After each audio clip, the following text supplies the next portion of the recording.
السلام عليكم. اللهم صل وسلم وبارك على سيدنا محمد وعلى آله وصحبه وسلم تسليما كثيرا.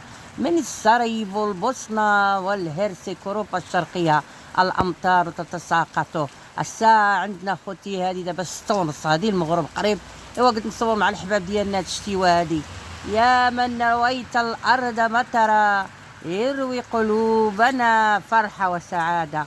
بحق عدد حبات هذه المطر أطلب من الله لي ولكم الصحة والعافية والرزق وراحة البال والرزق الحلال. اللهم اجبر بخاطرنا، اللهم ارحمنا، اللهم افتح علينا أبواب الرحمة، أبواب الرزق، أبواب البركة، أبواب السعادة، أبواب الشفاء بحق عدد هذه الحبات ديال المطر. أخوتي تحياتي لكم وشكرا للمتتبعين.